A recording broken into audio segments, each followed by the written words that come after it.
On the evening of November 18th, in 1987, police went to the home of Russell Dardeen, just outside Ina, Illinois, after a co-worker reported he did not show up for work. There they found the bodies of Elaine Dardeen, his wife, and their young son, Peter. At the time, Elaine had been pregnant with the couple's second child, a daughter. During the beatings, she was beaten so badly that she had gone into labor, and the killer had also beaten the newborn to death. Investigators on the scene initially believed the husband, Keith, was the prime suspect. That theory was quickly squashed when they found his body in a nearby wheat field, very close to his home. He was shot and his genitals were mutilated. His car, however, was found in a parking lot near the police station in Benton. Forensic examiners concluded he was murdered within an hour of the rest of his family. In the past 2 years, Jefferson and Franklin counties combined had more than 10 murders on the books. Residents were already fearful.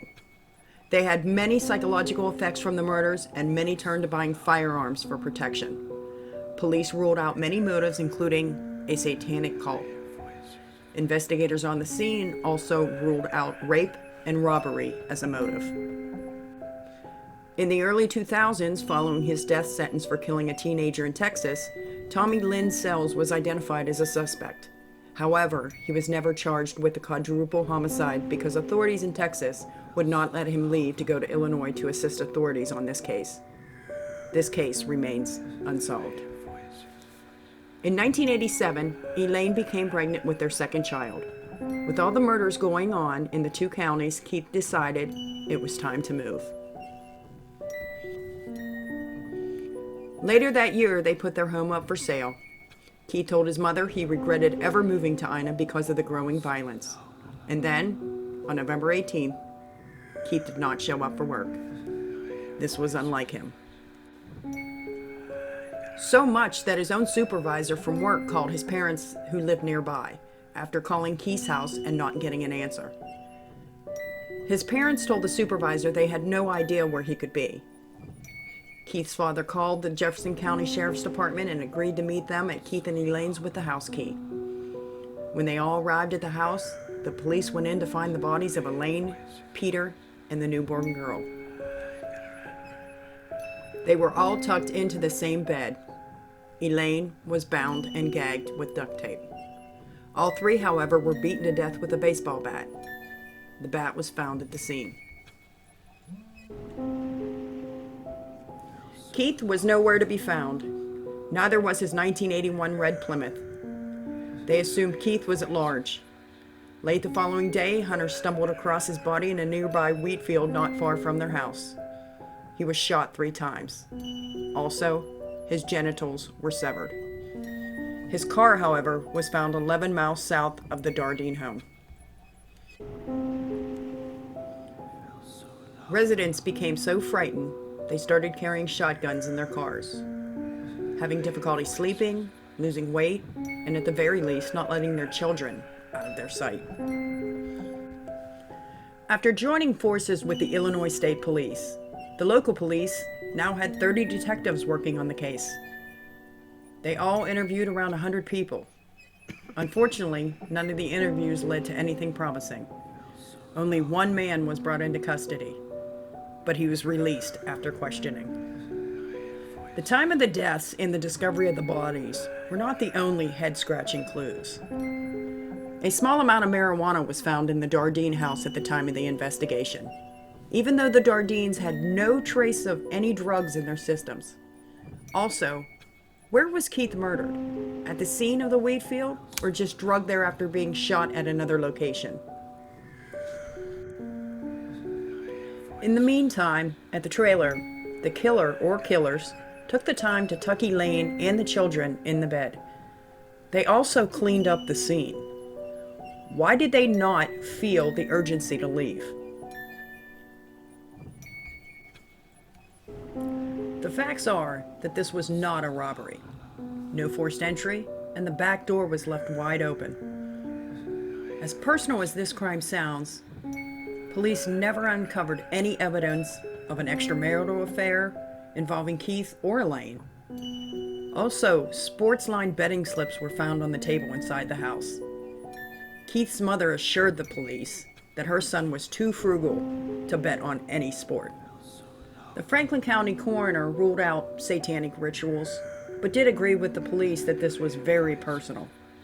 In turn, the police agreed with the coroner, but said this was probably a case of mistaken identity. Angel Resendez became another suspect in the early 90s because he liked to hop trains and beat people in their homes near the tracks. He was quickly dismissed after the police could not connect him directly to the crime. In the year 2000, while awaiting trial, a killer named Tommy Lynn Sells starts confessing to authorities about other murders he had committed during his drifter days. He admitted killing the Dardeens. He said he knew the area of Ina very well, but could not remember a lot of the details of the crime. He did, however, claim he met Keith at a truck stop or a local pool hall. He also said Keith invited him over for dinner. He also stated that Keith came on to him and suggested a threesome that included Elaine. He also remembered he was so angry that he flew into a rage.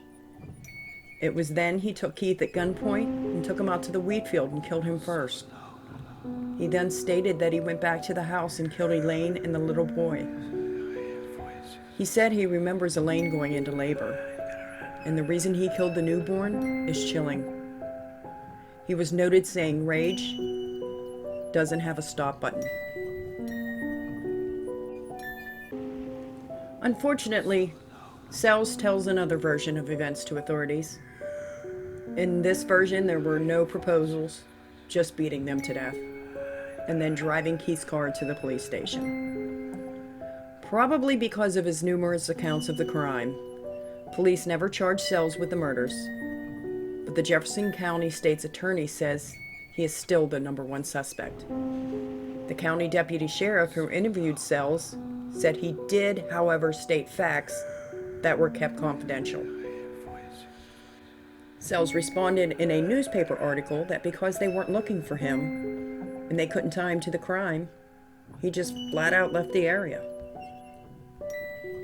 Police in Texas, however, believe that Sells was taking advantage of judicial system's gratitude by confessing to other crimes, just to get the death penalty taken away. Not only do the authorities in Texas not believe him, neither does surviving Dardeen family. They say the behavior of Keith that Sells describes, it just doesn't make sense. Closer to Sells' execution date, Keith's mother Joanne now wants to talk to Sells, and her position on Sells evolved. He refused an interview with her. He said that no apology in the world would ease her mind, and she deserves that. In 2014, at the time of Sells' execution, Joanne changed her mind again, and was sure in her mind that he was not the one who killed her son and his family. She was also noted as saying, "A lot of people think it's done and over with, but to me, it's not."